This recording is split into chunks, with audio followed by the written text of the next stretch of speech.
Hello, family. Those were the words Mother Angelica used so often, spoken with a warmth and joy that made every viewer feel like they truly belonged.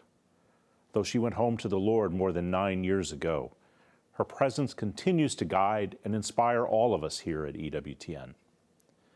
With complete trust in God's providence, Mother founded this network 45 years ago, an act of profound faith, extraordinary courage, and deep love for our Lord.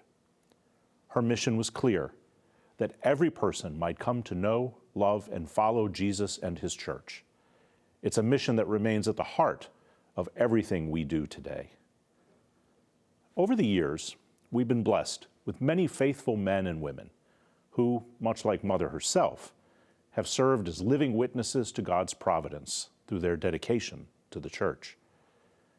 In 2021, we inaugurated the Mother Angelica Award to honor those who embody her spirit, individuals whose faith, perseverance, and love for Christ have touched lives in profound and lasting ways. Today, we carry that tradition forward as we recognize someone who exemplifies Mother's unwavering devotion to Jesus and His church. Before we begin the presentation, let's take a moment to reflect on the extraordinary life and legacy of Mother Angelica.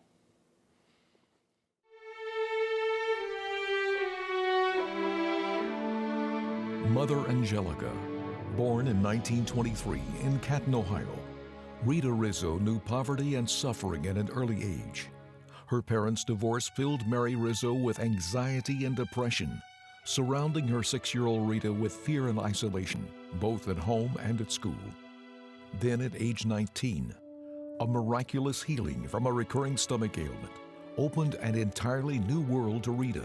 She realized that God loved her personally and profoundly, and answered this love by entering the Poor Clares of Perpetual Adoration in Cleveland, Ohio, becoming Sister Mary Angelica of the Annunciation in 1945. If it was a cure that brought Mother Angelica to enter religious life, it would be a serious accident that launched her into a whole new adventure she could never even have dreamed of. The accident was a back injury, which threatened to leave her paralyzed for the rest of her life. The night before her surgery, Mother Angelica made a promise to our Lord. I said, Lord, if you give me the grace to walk again, I'll build you a monastery in the South. The surgery was successful, and in 1962, Mother Angelica and a handful of nuns moved to their new home on the outskirts of Birmingham, Alabama, to found the Monastery of Our Lady of the Angels.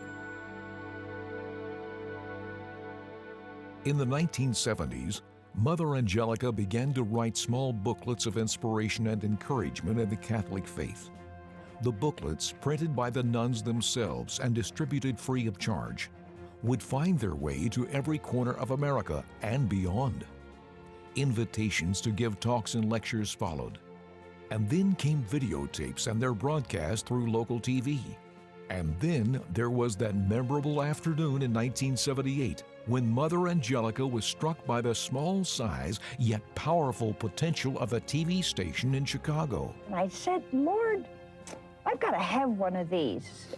A few years later, with $200 in her hand and an unshakable trust in divine providence, Mother began to transform what was to have been the monastery garage into a TV studio. It was 1981 and the beginning of the Eternal Word Television Network, EWTN. Name of Jesus, who is Lord, may His eternal word be proclaimed.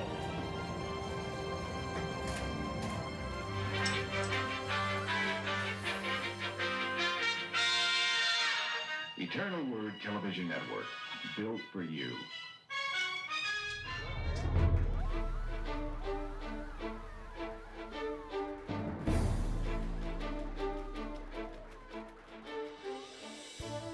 EWTN began transmitting just 4 hours a day, but thanks to the generous and enthusiastic support of its family of viewers, by 1987, EWTN was firmly established as a 24-hour cable network in the United States.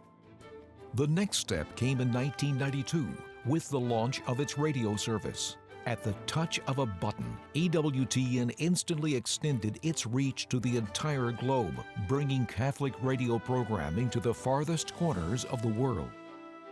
3 years later, EWTN gradually began expanding the scope of its television service as a number of satellite transmissions were launched in Europe, Latin America, the Philippines, Africa, India, and beyond. Today, using the latest technology, EWTN's television and radio programming is available around the clock and across the globe, via cable and satellite, reaching millions of souls throughout the world.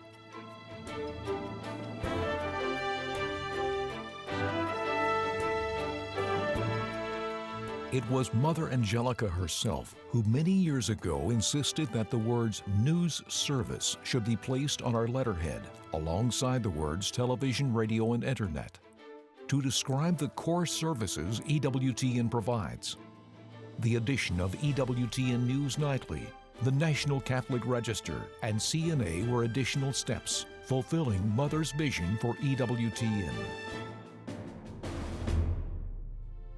As in its earliest days, EWTN continues to operate its 24 hours a day, 7-day-a-week broadcasts, based solely on the generosity of its donors, while in turn offering programming free of charge via satellite, cable, and broadcast TV, radio, and the internet. EWTN's mission is to respond to the call for a new evangelization by putting the media at the service of the gospel.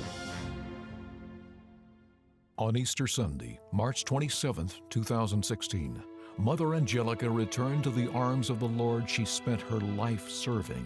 As we now carry on the mission God first entrusted to Mother Angelica, we celebrate her life and legacy, confident in her continued prayers and intercession for the work of EWTN.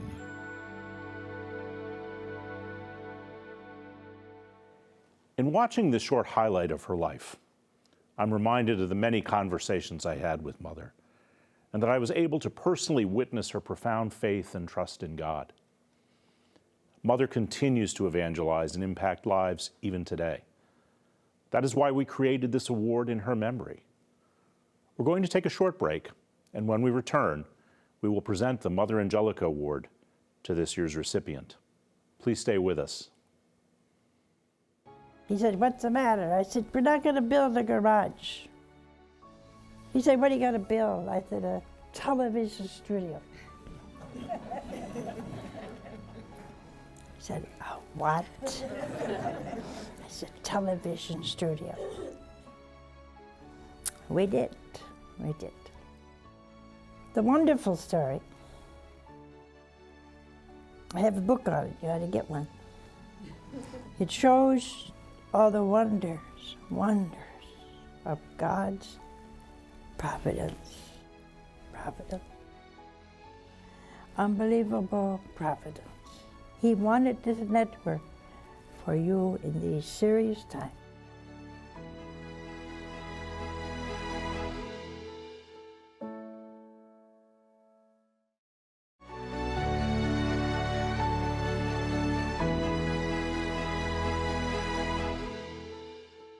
We established the Mother Angelica Award to honor those whose lives and service advance the cause of the new evangelization, following the example Mother Angelica set throughout her life. This award recognizes individuals who, like her, strive to lead others to a deeper understanding of God's love. This year, one nominee stood out for his unwavering faith, visionary leadership, and tireless commitment to the mission of EWTN. We're honored to announce that the winner of the 2025 Mother Angelica Award is our own Doug Keck. Doug's journey to EWTN began far from Irondale, on Long Island, where he first got the media bug.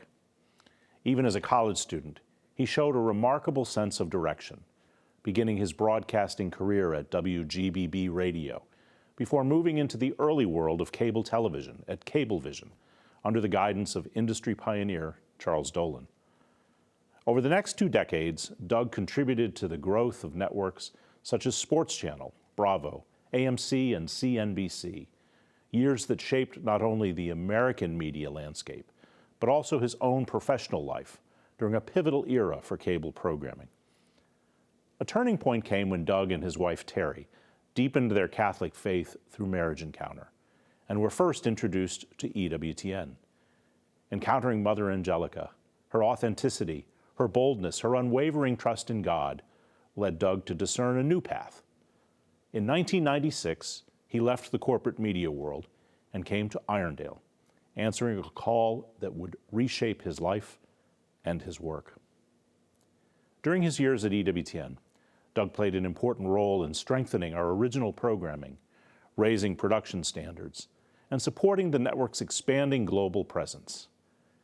He helped bring to life programs such as The World Over, Life on the Rock, and The Journey Home. And he worked to preserve Mother Angelica's legacy through Mother Angelica Classics. His efforts reflect a deep commitment to the mission entrusted to us by Mother herself. Doug's life and work demonstrate a steady dedication to truth, beauty, and the work of evangelization.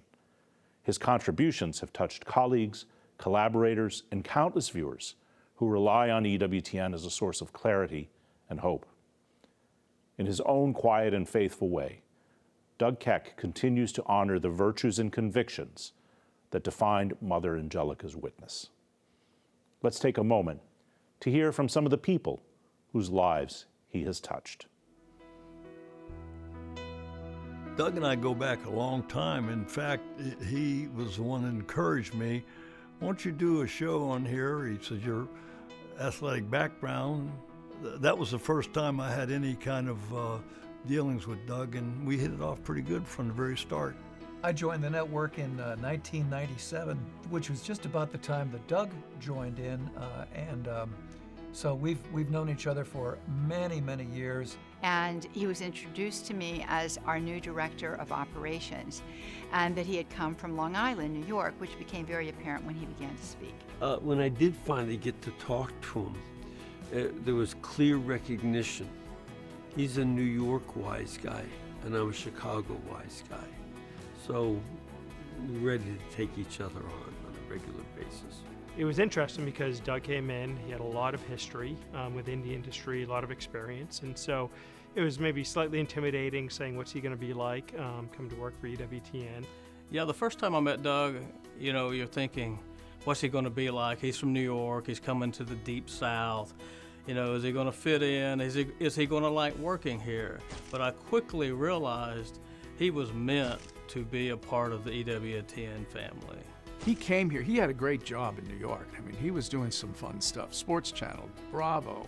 He launched these really big brands. When he first met Mother and he was thinking about coming here, he said, well, Mother, you need to know my past. And he's been quite open about this, and he worked for the Playboy Channel and other things, of course.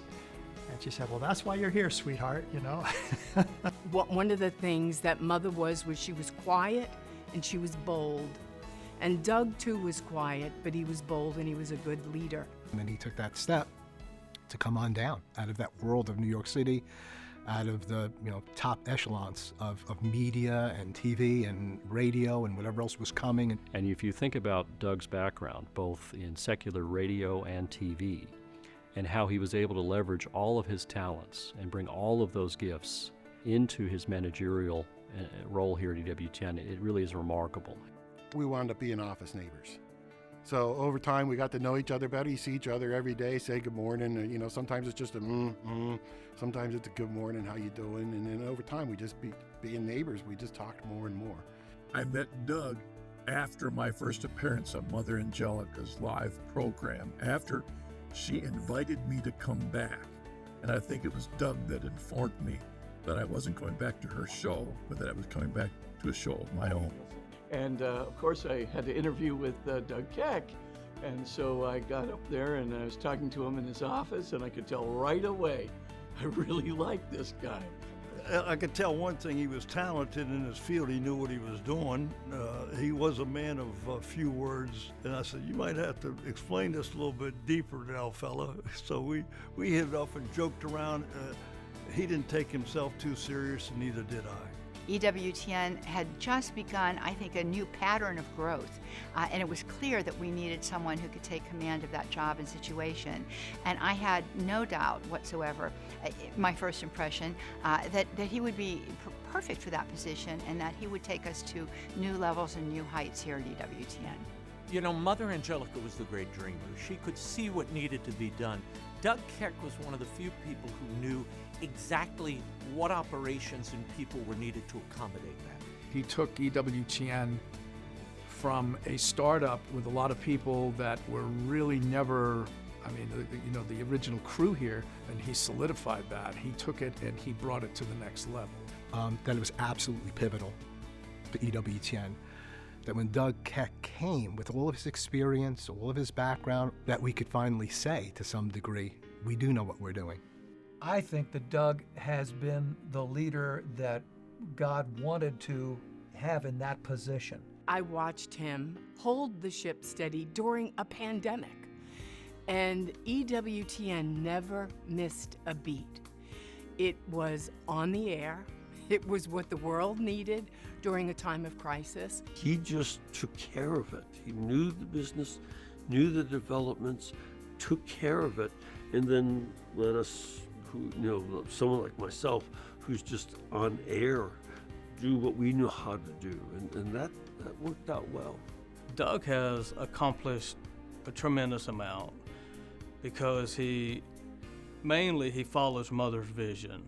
He's always looking to challenge you to do a different show, to make a show better. What can we change? So when you have a leader who has a clear vision, who sees what needs to be done, and is willing to go through different obstacles in order to achieve that, I mean, that's what we need. He wanted the audience to be more theologically enriched, spiritually enriched, but also to take a joy and a pride in being Catholic. He really has a heart for the church and for the teachings of the church. And he really has a desire to help people understand and learn their faith. He empowers people. He enables people to use their gifts for the good of the Lord and the church. And I see that Doug has done that very much in my life. And he changed the dynamic here at EWTN. The dynamic became one that was very focused on what the mission was in the sense of good quality television production. It's not just how he's done things, but the way that he's done them, with Mother's good humor, which he has, which creates an environment that is both very dedicated but also very enjoyable.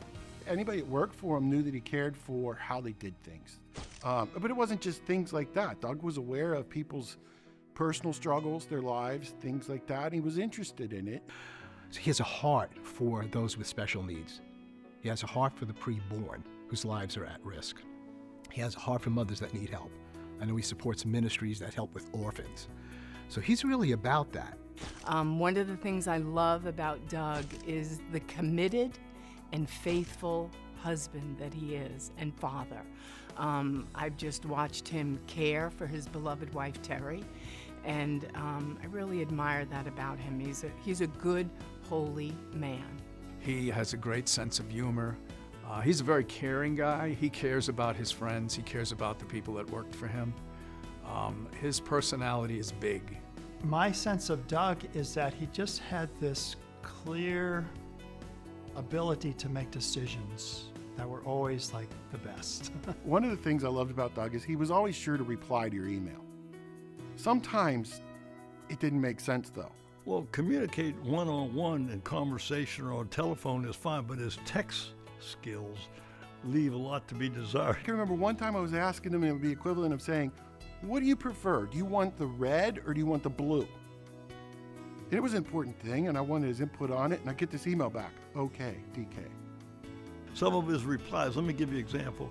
Yep, nope, K, that's it. Now, when he wants to get real creative, sounds good. Doug said, we're going to call it Faith and Reason, Coast to Coast. I said, oh, that sounds like a great idea. I'll second that.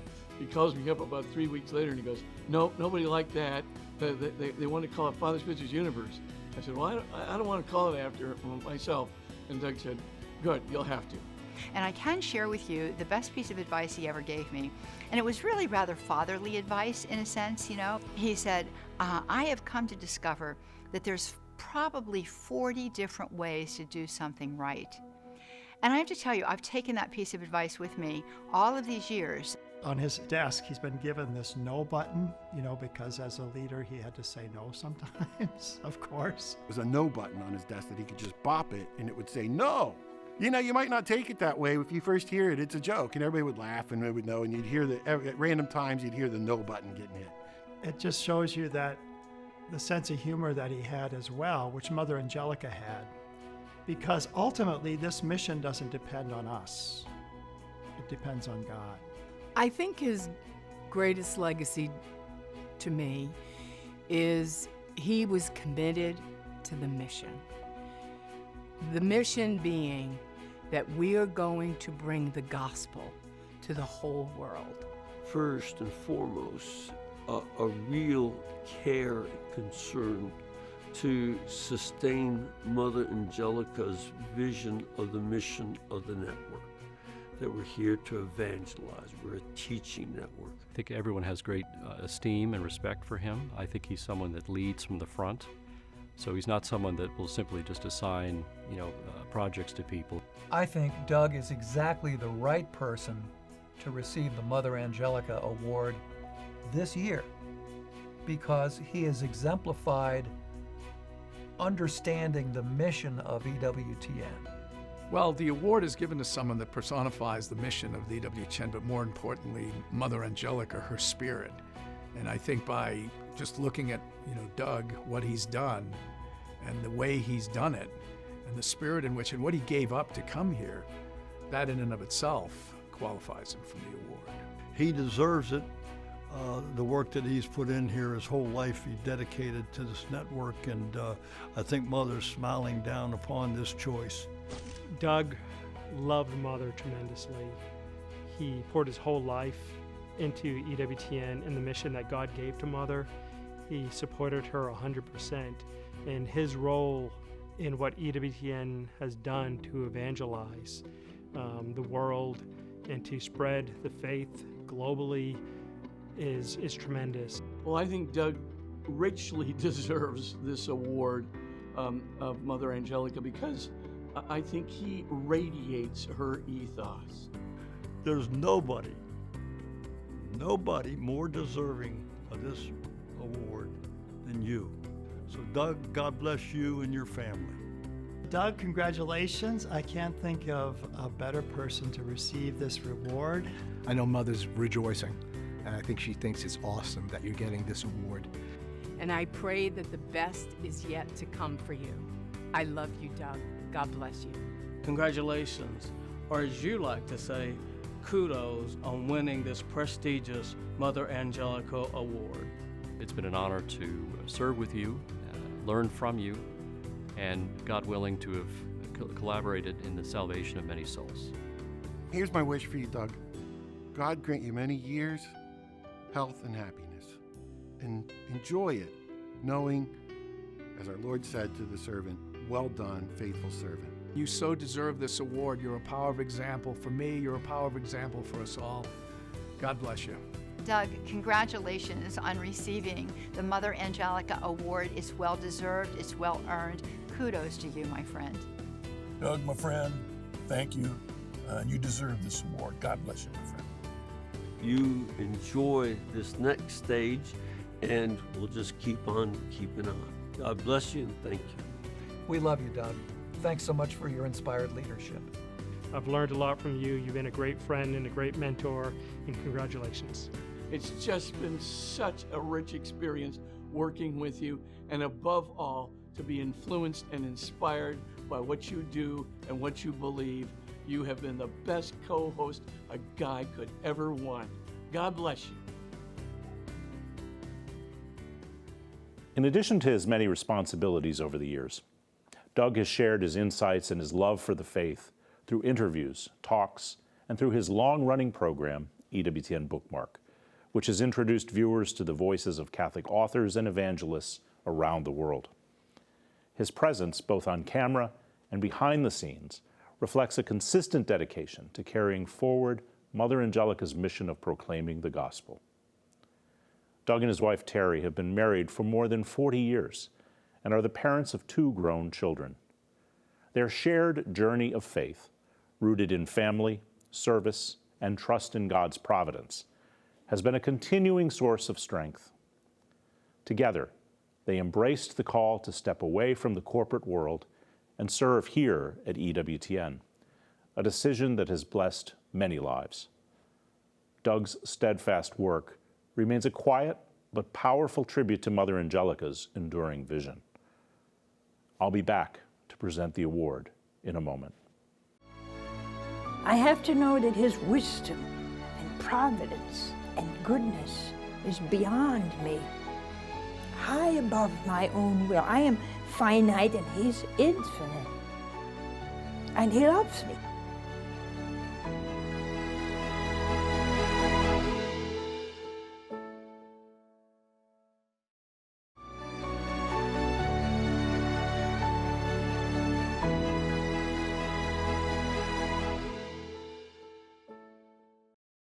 Hello and welcome back to our annual Mother Angelica Award presentation. I'm so happy that you've chosen to be with us as we honor this year's recipient, my friend and longtime colleague, Doug Keck. Congratulations, Doug. Thank you very much.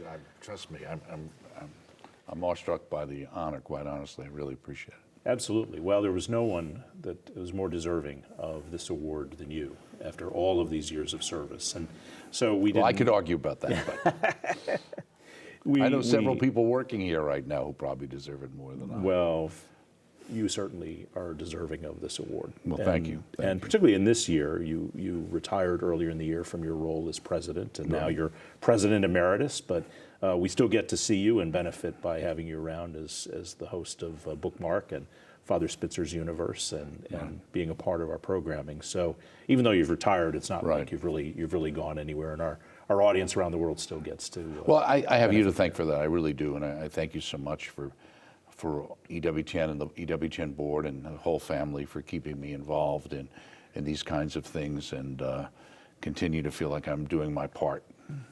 Well, you know, as we were getting ready for this event, I was thinking back to really 30 years ago, roughly, when you and I were kind of finalizing the arrangements for you to come on board and to be a full-time part of EWTN and a part of the family.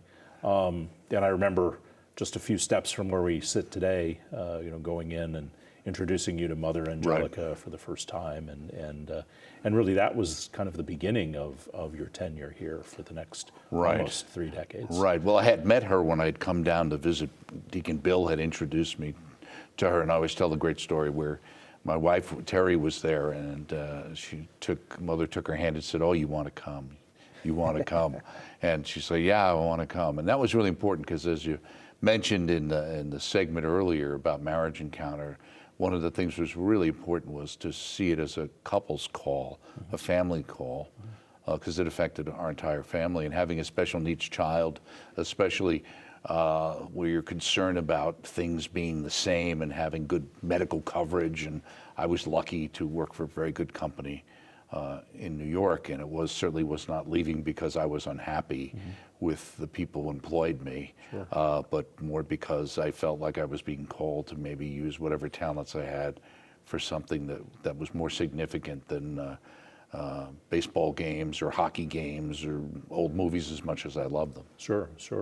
Yeah, and I mean, as we talked about in some of the segments prior, I mean, New York, you're a consummate New Yorker. You've born there, grew up there, you married your high school sweetheart. Holy Trinity High School. There you go. And you know, and so really kind of to step away from New York and what you both had known your entire lives, to have really stepped away at that moment in your career where you were really working for one of the largest, most influential, you know, organizations in the media industry. That was a huge sacrifice and a huge change, and you did that together with both, you know, Matt and Caitlin. Right. No, absolutely, and I had no choice. I have to say, really, at that point in time, I I was very lucky. Again, I had just worked on our acquisition of the Madison Square Garden.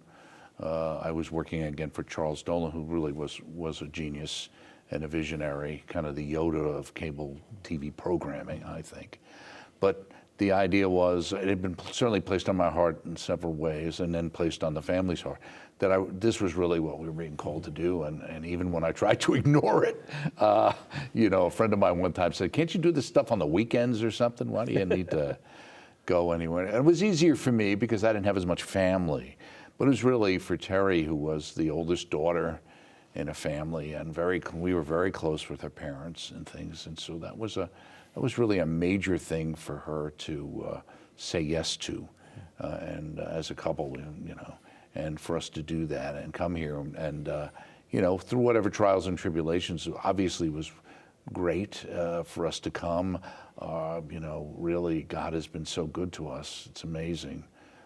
We couldn't have asked for him to take care of us better, especially my son Matt, who really has, you know, blossomed and had a great opportunity. Where else could he work? He got to work at Religious Catalog, and really he loves it there when he's worked there, and you know, working in an environment which was so good and safe and Catholic for him, you know, and even my daughter's involvement just really has worked out so well for us. And for whatever we gave up, we got so much more. And so you came here then in 1996, moved and, you know, embraced EWTN fully, and that was really a pivotal time in the history of the network. I mean, I remember talking to Mother in that era, and her referring to it as really a second founding of EWTN. Interesting, really. Okay. Because you know, it was in that time that we began AM and FM radio. We began the international expansion of television. We launched the international networks. We began Religious Catalog in that period. Oh, I remember that. You know, yeah. I remember that. For the good and the bad, that was an interesting endeavor. Yeah, it ended up great, but yeah, it was had its trials and tribulations. Exactly. But God blessed it. You know, after all these years, and so many of the programs too. I mean, the world over.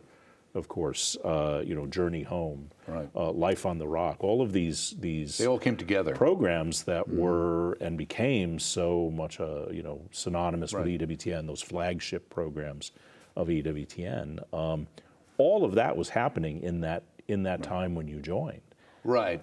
I came in July basically, and in September was when we did Religious Catalog, and we launched The World Over as a monthly show. Then the following February or so, we did Life on the Rock. And then the following September was when we launched The Journey Home. So all of those happened within about a year. And it was interesting because when I came at the time, Jeff Cavins was here, Raymond had just come. So there was Marcus then came involved. And when he was on the live show with Mother, and all these pieces came together. And like you said, we were able to really, I think, launch some long-time popular programs that have stood the test of time and impacted people's lives for many years. And you know, and I think obviously, you know, we both knew Mother well. We both worked alongside Mother in good, you know, and difficult times through, you know, trials and hardships tough at times, right? you know, in that era. You know, but I think it's interesting is, you know, her witness is Providence. You know, and part of what she brings and the witness of EWTN is really not so much how we've done what we've done, but not so much what we've done, but how we've done it. Excuse me. No, you're right. And that idea of relying upon God's providence, you know, and it's providential, I think, that you had this career in radio, in TV, in operations, and all of these things. On camera. Yeah, voiceover work. Absolutely. All of these things that. Satellites. Right. That you came here in 96, in that era when we were in need of that expertise and that ability, and it was through Providence that you came here and you be able to become a part of and involved in so much. But I certainly thought it was providential that I found that when I did come, that I found that virtually, as you delineated, all of these different things that I had done over the years came into play and were valuable, you know, assets to have to call on to do things. And of course, as you know, the time when we harken back when with Mother, when in those days, Mother hired everybody directly. You weren't hired until Mother Angelica said you were hired. And you had to have her say to you, "Do you want to work here?" Right. You had to have that conversation. Right. And that conversation in her office, and being able to say, Mother, I just want you to let you know that I worked on the Playboy channel too. And she said, "Yeah, I know. That's why you're here, sweetheart." So I will always remember that too. So. And she joked with me that she was willing to forgive that, but your work on the Interfaith channel, she wasn't so She sure wasn't on about. Vision Interfaith Satellite Network. Yeah, I worked on that one too. That's right. So obviously you had this experience of Mother and working with her very closely in different projects, different ways. What are your memories there? What do you think of when you think of Mother Angelica? When I think of Mother Angelica, I think of somebody who's incredibly humble, considering her situation. I always felt like she was always waiting for God's direction. She would move out ahead, but she was always listening for Him, and always willing to change based on new directions that she felt like she was getting, impulses she was getting or receiving. And I always thought, here's somebody who could tell you anything she wanted to tell us about herself. You know what I mean? This is her idea, but claim that it came from someplace else. And we'd all be, "Okay, Mother, we believe you." And she wouldn't say that. I remember one meeting she said, "Well, I'm thinking, I think God wants us." And she stopped and said, "I'm not telling you Jesus told me this. I'm just telling you I think this is what, we're being led to do." And I thought, you didn't have to tell us that, because we certainly believe you were led by Jesus, and it was very clear. And it was always very clear. And I remember even early on when we were working on the religious catalog, and we had some bumps and stuff like that. And I remember walking in the studio, and I said, "Mother, I'm sorry. First show didn't go as well as we could hope, maybe." And she said, "That's all right, sweetheart. We're both learning." So I think that's indicative of who Mother Angelica really was, and really cared about the people working here as her family. And I found, and so many of us have, and you probably, we've talked about it too, but all of us say, you listen to her now, and she's more profound now than she was 25 or 30 years ago. Absolutely. It's amazing. Absolutely. Yeah, it is remarkable that after all of these years, that Mother Angelica hasn't done a live show since 2001. Right. But yet, her shows and her content is just as impactful today. And it's alive. It's around alive the for world. people, right? Translated into Well, that's Norwegian. always the most or, interesting thing, right? No matter what language she's put in, it's the most popular program. Right.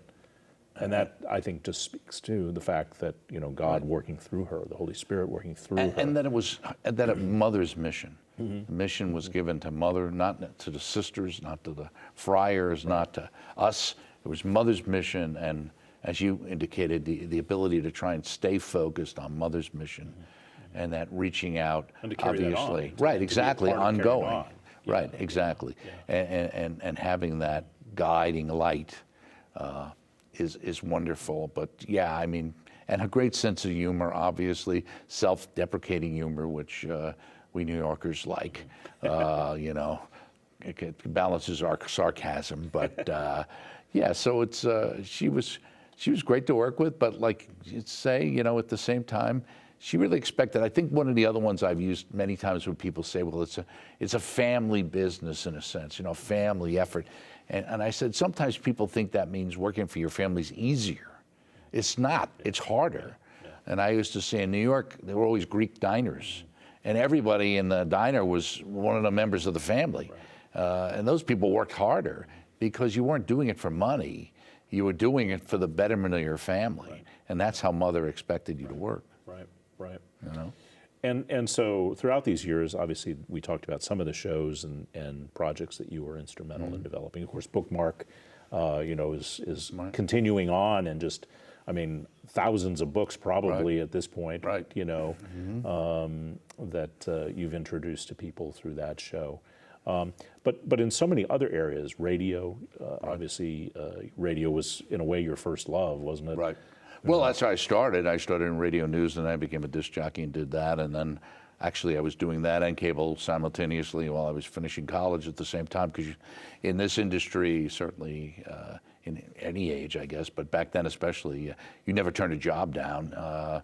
And you learn by doing. A lot of it is by working with great professionals, and then if you work hard for them, they'll show you the ropes, and that's a lot of the ways you get to do things. And yeah, it was great to be able to, with Tom Price and the guys in radio, and we started, Open Line and those kinds of things, and really kind of, updated the format, and it's continued to get better and better under Jack, but that was exciting.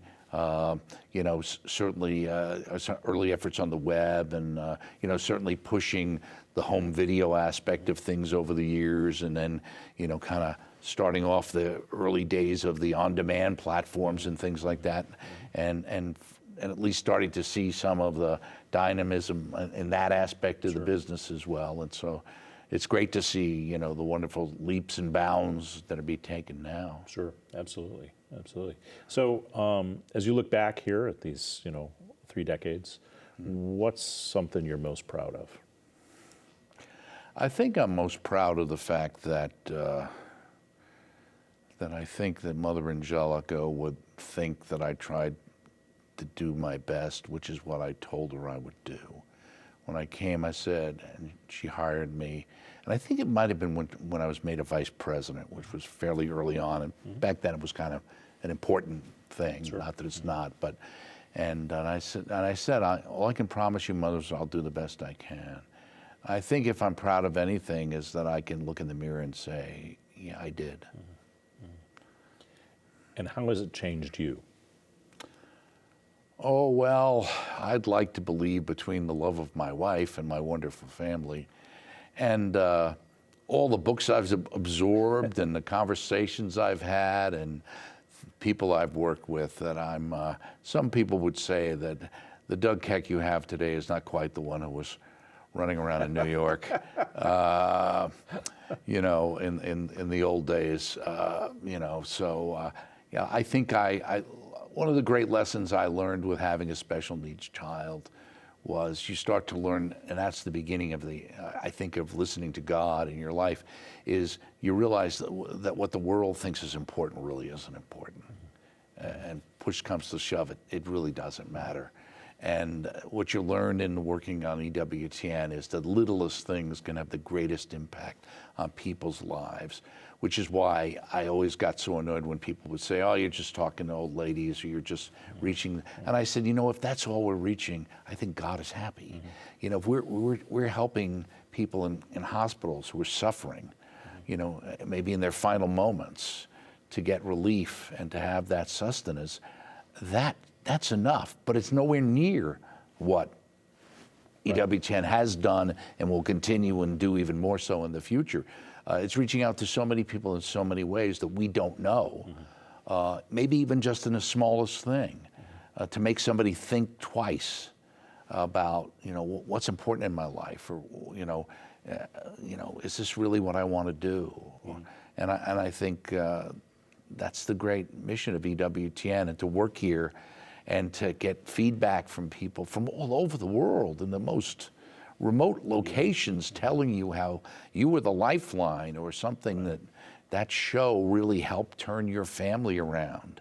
I used to always kid and say that people would say, well, thank goodness EWTN changed my family and got us all back to the church. But that Doug Keck, if you don't get rid of him, I'm never going to send you another dime. So sometimes people aren't happy either. Right. Well, Doug, thank you. On behalf of our family around the world who has benefited so much over these past decades from the work that you've done and the work that you continue to do, thank you. Thank you. And congratulations on this well-deserved award. It is certainly something that I think reflects our gratitude and the great work that you've done. Well, thank you so much. And congratulations. It should say Doug Keck and family, but I appreciate that. Thank you so much. God bless you. Thank you. You too.